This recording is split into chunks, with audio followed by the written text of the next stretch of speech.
cordial saludo, mi nombre es Norman Mercado. Estoy presentando algunos videos del curso de Circuitos Eléctricos 2. En este momento les voy a presentar el video número 12, que corresponde a la sinusoide y lo que es la respuesta en estado estacionario de un circuito eléctrico, ¿no? De un circuito eléctrico. Recordemos que en un circuito pasivo, pues, que significa que los elementos son R, L y C. Cuando lo excitamos con una fuente ideal de voltaje V sub I, y acá recogemos la información en una carga RL, aquí aparece un voltaje V sub O. El objetivo fundamental es determinar la ganancia, ¿cierto? La ganancia que es V sub O sobre V sub I. De tal manera que conocida la ganancia y conocida la excitación podemos hallar la salida. Cuando la excitación es una sinusoide que enseguida se la voy a referenciar, la respuesta también debe ser una sinusoide, pero me estoy refiriendo a la respuesta en estado estacionario. Es decir, cuando un circuito eléctrico se excita con una fuente cualquiera, aparecen dos respuestas. Una respuesta transitoria que desaparece con el tiempo, se llama transiente, y una respuesta de estado estacionario que es la que permanece, ¿no? También se llama respuesta permanente y que depende exactamente de la excitación. Entonces vamos a mostrar que si la excitación es una sinusoide, la respuesta también es una sinusoide. Solo que en la sinusoide de respuesta, tanto la amplitud como la fase, según veremos, dependen de la frecuencia. ¿Qué es la sinusoide? Es una combinación lineal. Una sinusoide es una combinación lineal de las funciones seno y coseno, donde omega sub 0 es la frecuencia fundamental, ¿no? O simplemente la frecuencia de la sinusoide, y se mide en radianes sobre segundo.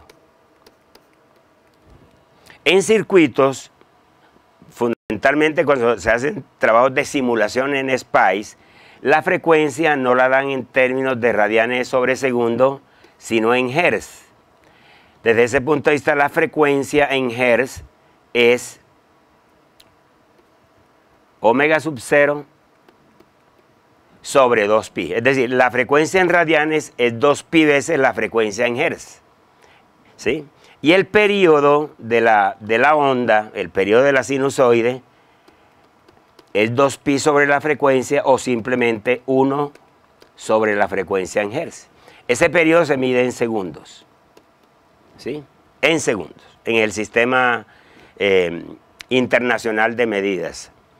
Entonces, toda sinusoide que tiene una componente coseno y otra componente en seno, se puede expresar de manera más simple y útil, no tanto por lo simple, sino por lo útil, como una amplitud y una fase, ¿sí? Si tenemos la sinusoide, por ejemplo, 3 coseno de 3t más pi tercios, por decir algo, pues, en este caso, la frecuencia fundamental de la sinusoide es 3. La amplitud, en este caso, también es 3. Y la fase es menos pi tercios. Hay que conservar y respetar esta fórmula, ¿sí? Omega sub 0t menos phi. De manera que si hay que parece más, es como si tuviera menos pi tercios. O sea, esta sinusoide tiene una amplitud 3 y una frecuencia 3 y una fase menos pi tercios. Eso significa que la sinusoide está, ¿cierto?, corrida pi tercios hacia la izquierda. Cuando phi da positiva es porque está corrida o desplazada pi tercios a la derecha. Aquí les voy a mostrar, o mejor, se los voy a mostrar, ¿no? La función f de t S sub 1 coseno de omega sub 0 t más C sub 2 seno de omega sub 0 t. Y debe ser equivalente a la expresión que acabo de escribir, ¿no? A, amplitud, coseno de omega sub 0 t menos phi. Entonces, teniendo en cuenta la identidad trigonométrica, o sea, la fórmula de adición,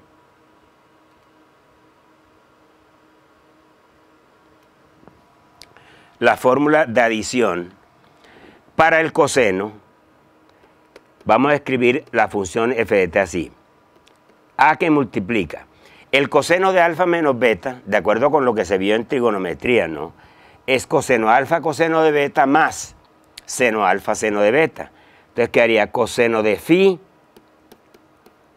por el coseno de omega sub 0 t más seno de phi por el seno de omega sub 0 t. Esa es la famosa fórmula de adición del coseno, ¿sí? Entonces, si comparamos esta señal roja con la azul, debe dar lo mismo. Me explico. El coeficiente de coseno acá, que es C sub 1, perdón, debe ser igual al coeficiente del coseno, que es a veces coseno de phi. O sea que a veces el coseno de phi es C sub 1. Y por otro lado, en cuanto al seno, tenemos que a veces el seno de phi es C sub 2. De manera que si se elevan al cuadrado y se suman, nos va a quedar a cuadrado por coseno cuadrado de phi igual a C sub 1 cuadrado. Y esta otra, a cuadrado por seno cuadrado de phi igual a C sub 2 al cuadrado. Entonces, al sumar esas dos expresiones, y dado que seno cuadrado más coseno cuadrado es 1, por la identidad de la trigonometría, queda esta fórmula para la amplitud. O sea, la amplitud es la raíz cuadrada de la suma de los cuadrados de las componentes. C sub 1 cuadrado más C sub 2 cuadrado. Por decir, si la sinusoide es 3 coseno de 2t más 5 seno de 2t, la frecuencia debe ser la misma, pues. La amplitud será la raíz cuadrada de 9 más 25. O sea, raíz cuadrada de 34 es la amplitud de esa sinusoide. Por otro lado, la fase es la tangente inversa de C sub 2 sobre C sub 1. Simplemente la fase se encuentra dividiendo esta por esta. A sobre A se cancela, ¿no? Seno de phi sobre coseno de phi es tangente de phi. Si la tangente de phi es C2 sobre C1, es porque phi es la tangente inversa de C2 sobre C1. Para esta sinusoide que indiqué aquí, phi será la tangente inversa de 5 tercios. Esa tangente inversa se busca pues en la calculadora, ¿cierto?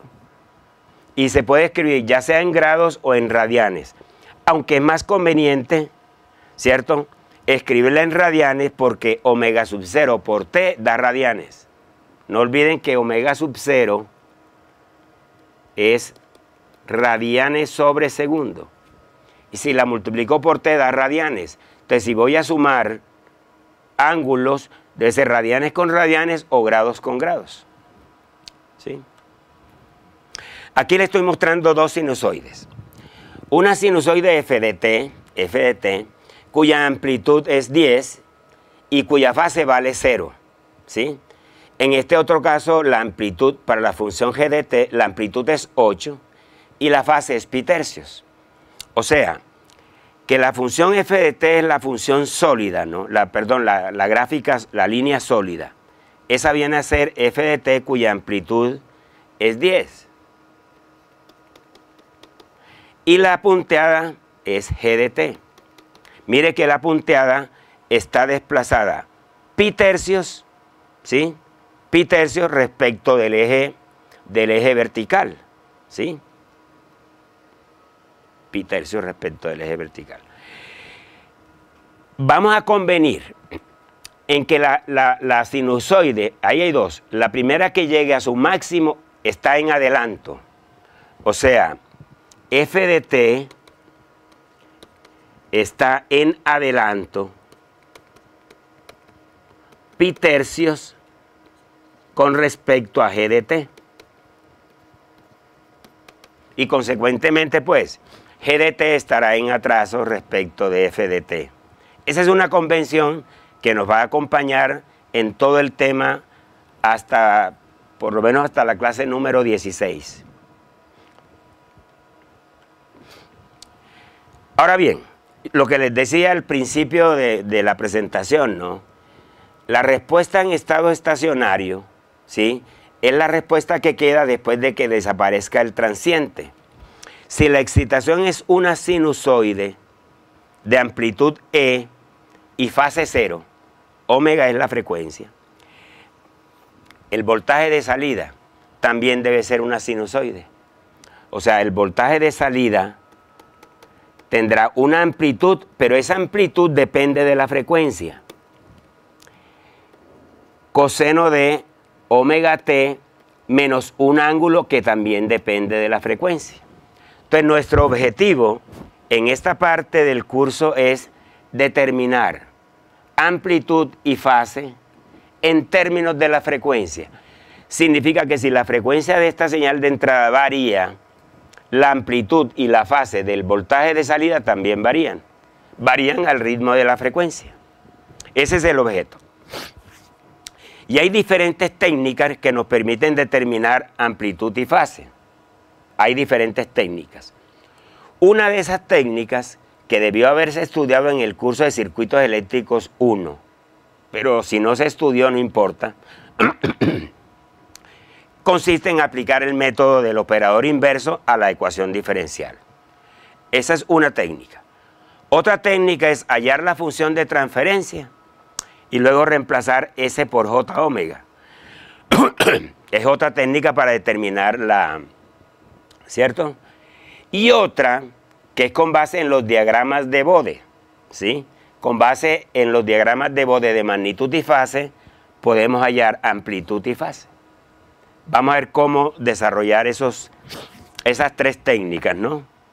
Recuerden, la primera técnica, que es en el dominio de tiempo, debió haberse estudiado en circuitos 1. Pero reitero, si no se estudió en circuitos eléctricos 1, aquí lo vamos a recordar, ¿de acuerdo?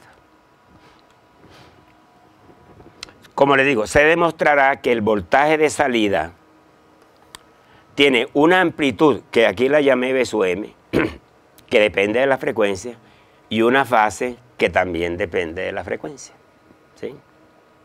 Concretamente, se demostrará que si la magnitud de la ganancia de voltaje del circuito es magnitud de G de J omega, entonces la amplitud de la señal de salida será la amplitud de la entrada multiplicada por la magnitud de la función de transferencia. Eso tiene que ver con lo que les mostré por acá al principio, ¿no? ¿Sí? Aquí. El voltaje de salida es la ganancia por B sub I. Cuando la pasamos a J omega, a la frecuencia, aquí queda la magnitud de G multiplicada por la magnitud de la entrada, que en este caso la hemos llamado E. Vamos a proseguir. Vamos a hacer este ejemplito, pues, que es un ejemplito bastante elemental, pero muy diciente, ¿no?, de lo que vamos a desarrollar.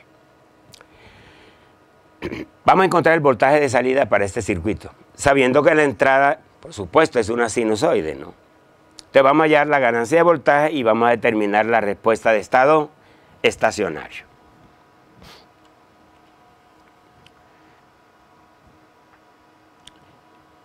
Aquí no tengo desarrollado el método del operador inverso, pero se lo voy a recordar, ¿de acuerdo? El voltaje al aplicar en el dominio de tiempo,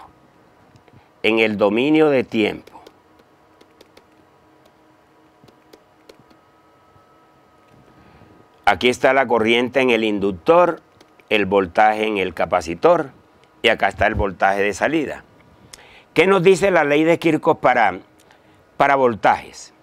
Que si voy del nodo 0 al nodo 1 hay una subida de voltaje, del nodo 1 al nodo 2 hay una caída, del nodo 2 al nodo 3 hay otra caída y de 3 a 0, que normalmente este es tierra, ¿sí? Ground, también hay otra caída. Entonces la ley de Kirchhoff para voltaje, ¿qué nos dice? Que el voltaje en el inductor, es L por la derivada de la corriente.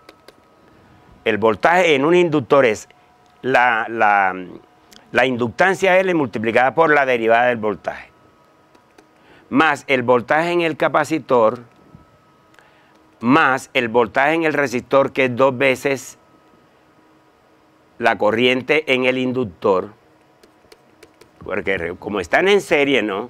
La corriente en el inductor es la misma corriente en el resistor, y la ley de Ohm, ¿no? 2 veces I me da el voltaje. Esos 3 voltajes, o mejor, la suma de esos 3 voltajes es igual a E por el coseno de omega t, que es la excitación. Pero resulta que la corriente en un capacitor es C por la derivada del voltaje. La corriente en un capacitor es C por la derivada del voltaje. De manera que yo puedo escribir esta ley así. Como la corriente en el capacitor es la misma corriente en el inductor, ¿cierto? Entonces la derivada de la corriente será C por la segunda derivada del voltaje. Derivando pues, la derivada de la corriente es C por la segunda derivada del voltaje. Entonces nos va a quedar esta ecuación diferencial. L por C por la segunda derivada de B. L por C por la segunda derivada del voltaje. Más 2 veces I, pero I es C por la derivada del voltaje. Más el voltaje igual a este. Entonces esa es una ecuación diferencial, ¿cierto? Aquí me faltó la R, ¿no? 2R por C por la derivada del voltaje. Entonces nos va a quedar esta ecuación diferencial. LCD cuadrado más 2RCD más 1, todo operando sobre B de t igual a E coseno de omega sub 0, de omega t, perdón. Cuando vieron el curso de circuitos eléctricos 1, aprendieron a hallar la solución particular, ¿sí? Esa solución particular es 1 sobre, este se llama un LDD, operando sobre, así es como se aplica el análisis en el dominio de tiempo. Con esta ecuación resuelvo esta solución particular, viene a ser la respuesta de estado estacionario, que es la que me interesa, ¿cierto? La respuesta de estado estacionario. Después de hallar este voltaje en el capacitor, hallo la corriente. Y después de hallar la corriente, la multiplico por 2 y hallo el voltaje de salida. Esa es una técnica. Esa técnica se trabajó, reitero eso, en circuitos eléctricos 1 y complementariamente en el curso de ecuaciones diferenciales, ¿no? Pero vamos a hacerlo en el dominio de S, que es mucho más expedito y es independiente de si se trabajó el tema en circuitos 1 o no. ¿En qué consiste? Pasamos el circuito todo al dominio de S. Entonces, en el dominio de S, el inductor es L por S, es la impedancia, ¿no? Y como L vale 1, entonces la impedancia de este inductor es S. El capacitor es de 0.2 faradios y como la impedancia de un capacitor es 1 sobre CS, si C vale 0.2, quedaría 1 sobre 0.2 S, o lo que es lo mismo, 5 sobre S. Esa sería la impedancia del capacitor. Y finalmente la impedancia del resistor es 2. Entonces podemos, y acá está B sub O, ¿no? Podemos hallar la corriente. Podemos hallar la corriente que circula por este, ¿cierto? Por ese circuito, ¿no? Y este es B sub I. Entonces la corriente que circula por el circuito I va a ser igual el voltaje B sub I dividido toda la impedancia. Y como están en serie, las impedancias se suman. Entonces queda S más 5 sobre S más 2. Multiplicando todo por S nos queda que la corriente I es S por BI sobre S2 más S más 5 más 2S. Más 2S más 5. Y esa corriente multiplicada por la resistencia me da el voltaje de salida. O sea que el voltaje de salida va a ser 2S por B sub I dividido S cuadrado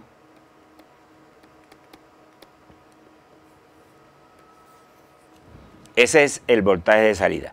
Y la función de transferencia es B sub O sobre B sub I, ¿cierto? ¿Qué es lo que tenemos aquí? 2S sobre S2 más 2S más 5. En esta técnica que vamos a trabajar, la S se cambia por J omega, ¿cierto? Quedándonos un número complejo que tendrá magnitud y fase. Y por ahí va la cosa, ¿no? Si hacemos S igual a J omega, siendo omega la frecuencia, nos quedaría J2 omega, arriba, ¿no? J omega al cuadrado, ustedes deben saber ya, los que están viendo circuitos 2, que J cuadrado es el número imaginario elevado al cuadrado da menos 1. O sea que J omega al cuadrado será menos omega 2, más 2 veces J omega más 5. El hecho, y aquí sí tengo que recurrir a lo que ya ustedes saben de los números complejos, que la función de transferencia tendrá una magnitud y una fase. Se acostumbra en los libros de texto a escribirla así. G de J omega igual a la magnitud de G de J omega, ángulo teta de omega. Es para no poner E a la J teta porque la notación es la misma, ¿sí? Entonces, la magnitud, como se halla, es la magnitud del numerador sobre la magnitud del denominador. No sé si saben que la magnitud de un número complejo, A más JB, la magnitud es la raíz de A2 más B2 y que la fase es la tangente inversa de B sobre A. O sea, yo parto de la base de que las personas interesadas en esta información de estos videos tienen unos mínimos conocimientos, pues, cierto, de matemática, de la matemática de los números complejos. Que de todas maneras en el curso de circuitos eléctricos, tanto virtual como presencial, se hace un trabajo de esto. Yo les sugeriría a aquellas personas que no están muy familiarizadas con los números complejos que vean unos videos que tengo grabados del curso de matemáticas especiales. Los videos 7, 8, 9 y 10 del curso de matemáticas especiales, básicamente 7, 8 y 9, son videos que tienen que ver con el manejo, ¿no? El tratamiento de los números complejos. Entonces los puedo remitir en la misma plataforma, encuentran esa información, ¿de acuerdo? Vamos a continuar. Si la excitación, por ejemplo, es coseno de 3t, es porque la frecuencia vale 3, ¿cierto? La frecuencia vale 3. Y en ese caso, al sustituir, nos queda, aquí está la magnitud, ¿no? ¿Dónde está? ¿Dónde está? ¿Dónde está? ¿Dónde está? ¿Dónde está? Aquí. 2 omega. 2 omega. Pero omega vale 3 sobre raíz de 5 menos 9, que 3 al cuadrado da 9, 4 al cuadrado 16. Omega cuadrado vale 9 más 36. O sea que la magnitud, cuando la frecuencia es 3, la magnitud da 6 sobre la raíz de 52. O también 2 sobre raíz de 13, pues. Es la magnitud. Y la fase es la tangente inversa, ¿cierto? De 5 menos omega cuadrado sobre 2 omega. Entonces, cuando omega vale 3, la fase me daría tangente inversa de menos 4 sobre 6. O sea, tangente inversa de menos 2 tercios. Ese ángulo, cuya tangente es menos 2 tercios, está en el segundo cuadrante. ¿Sí?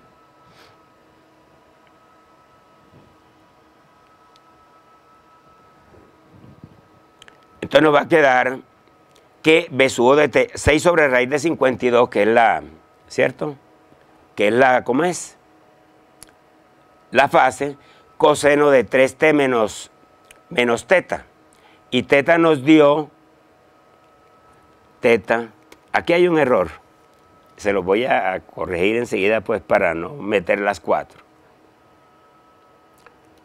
Teta es, como está en el segundo cuadrante, porque la tangente da negativa, ¿cierto?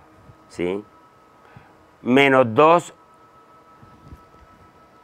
Ah, perdón. La parte imaginaria es menos 2 y la parte real es 3. O sea que ese número está en el cuarto cuadrante. Entonces no hay ningún error. Este ángulo está en el cuarto cuadrante porque la parte imaginaria es negativa y la parte real es positiva. Por eso que el ángulo es menos 33,7 grados si se va a escribir en grados, ¿no? El hecho es que el voltaje de salida será 6 sobre la raíz de 52 o también 3 sobre raíz de 13, ¿no? Coseno de 3t más 33,7 grados. ¿Sí? De acuerdo con esa técnica, si ustedes le aplican operador inverso, debe dar exactamente igual. ¿De acuerdo? Si le aplican operador inverso, debe dar exactamente la misma respuesta. Pero esta técnica es mucho más amable que resolver una ecuación diferencial, ¿cierto? Aquí lo único que hay que saber son números complejos. El álgebra de los números complejos, ¿cierto? El método del operador inverso, que lo dejé para después, para que contrasten, que ya les adelanté algo, me da que hay que resolver esta ecuación diferencial. ¿Sí? B sub O de T, o sea, la respuesta de estado estacionario es 2D sobre D cuadrado más 2D más 5, operando sobre E coseno de omega t. Entonces, yo aquí en el video tengo el proceso, ¿no? Que se lo voy a establecer grosso modo. ¿Cuál es el proceso? El operador D cuadrado se reemplaza por menos omega 2, ¿sí? Entonces, al reemplazar D cuadrado por menos omega 2, me quedaría así, menos 2E sobre menos omega 2 más 2D más 5. Mejor dicho, voy a hacer algo mejor por ustedes. Le voy a aplicar este método a la excitación que dije, coseno de 3t, ¿de acuerdo? Se lo voy a aplicar a esa, para no hacerlo en forma general. B sub O de t es 2d sobre d cuadrado más 2d más 5, operando sobre el coseno de 3t. Entonces hacemos D2 igual a menos 9. Esa es la técnica. La técnica del operador inverso es esa. Al reemplazar D2 por menos 9 nos quedaría 2D menos 9 más 5 da menos 4. Entonces queda 2D menos 4 operando sobre el coseno de 3t. el proceso que se hace, ahora, esto se puede simplificar, ¿no? D arriba y abajo, 2, perdón. Entonces queda D sobre D menos 2 operando sobre el coseno de 3t. Ahora se multiplica por la conjugada de este. Entonces nos quedará D por D más 2 sobre D cuadrado menos 4 operando sobre el coseno de 3t. Y volvemos a hacer este D cuadrado igual a menos 4. A menos 9, perdón. Entonces quedará B sub O de t igual. La segunda derivada más 2 veces la primera derivada de la función coseno de 3t. Y abajo quedaría, al reemplazar d cuadrado por menos 9, quedaría menos 13. ¿Sí? Mucha atención, pues. De abajo queda menos 13, ¿no? La derivada del coseno es menos 3 veces el seno. La derivada, vamos a escribirlo aquí, derivada del coseno de 3t es menos 3 veces el seno de 3t. Y la segunda derivada daría 9 veces el coseno de 3, menos 9 veces el coseno de 3t. Entonces queda menos 9 veces el coseno de 3t, ¿sí? Menos 6 veces el seno de 3t. Ese es B sub O de t. Cambiemos el signo para ponerlo cómodo, ¿no? Vamos a cambiarle el signo arriba y abajo. Entonces quedaría en este pedacito.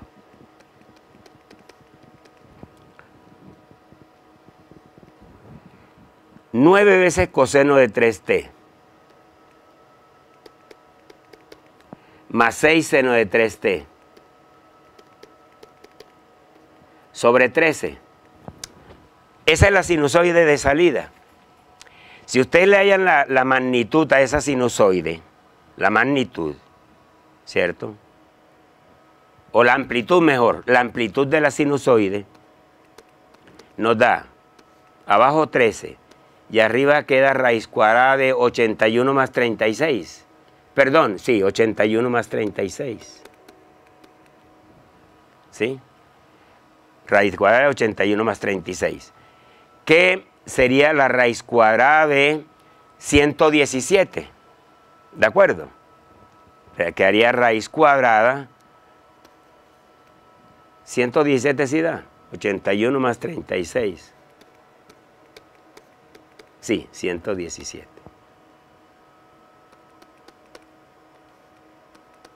Esa es la amplitud. Para el caso, pues, de la frecuencia 3, que se puede sacar desde aquí, ¿cierto? Y la fase. Entonces, es claro que el voltaje de salida tiene amplitud y fase y vienen dadas por estas dos. Amplitud y fase. Y son funciones de la frecuencia. O sea, si ustedes reemplazan E por 1, en el caso del circuito que estamos analizando, ¿no?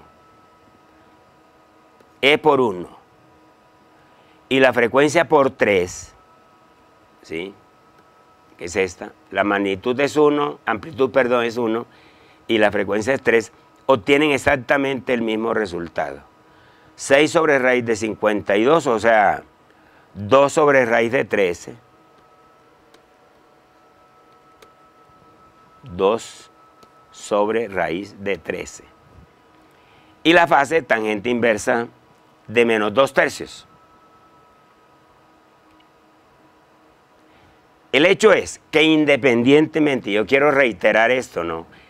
Que el estudiante haya cursado, haya trabajado el tema en ecuaciones diferenciales o en circuitos, independientemente de lo que haya hecho o no, de si lo hizo o no, de todas maneras la técnica de la función de transferencia es la que vamos a aplicar aquí, ¿cierto? Pero también podemos encontrar los mismos resultados a partir de los diagramas de Bode. Recuerden que los diagramas de Bode fueron los que trabajamos en el video anterior. Diagramas de Bode de magnitud y fase. ¿Sí? Respuesta de estado estacionario a partir de los diagramas de Bode.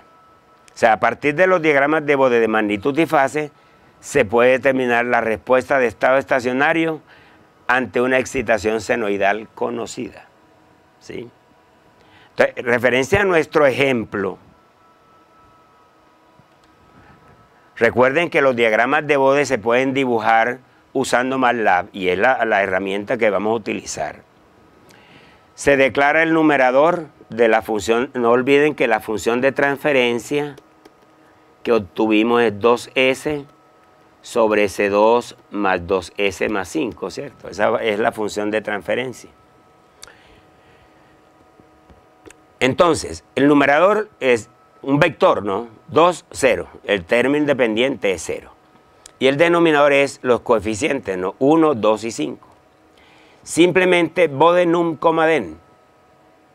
Y se le colocan las cuadrículas, y aparece los dos diagramas de Bode, ¿cierto? En MATLAB. Entonces, aquí buscamos la frecuencia 3. Frecuencia 10 a la 0 es 1. Este es 2 y este es 3. En esta frecuencia, ¿sí?, ubicamos la fase, menos 38,4. Obviamente, el resultado no es tan exacto por la resolución que tiene el cursor, ¿cierto? En la realidad nos dio 33,8, pero en la medida, como hay errores de paralaje, en la medida que tomamos aquí nos da menos 38,4. O sea, no podemos pretender que a partir de la gráfica obtengamos el valor exacto de la magnitud y de la fase, sino valores aproximados, ¿cierto? Y la fase, a la frecuencia 3, la magnitud, nos da menos 2,11. La magnitud en decibelios es menos 2,11. Pero recordemos que por definición la magnitud en decibelios es 20 logaritmo de la magnitud. O sea, que si yo tengo que esto vale menos 2,11, debe ser 20 por el logaritmo ¿cierto?, de la magnitud. Y al despejarla quedaría que el voltaje máximo es 10 a la menos 2,1 sobre 20. O sea, la inversa de la función exponencial, que es 0.785, que es más o menos lo que resulta de dividir 2 por raíz de 13. ¿Sí? Eso es básicamente la información que quería suministrarles en este video. Felicidades.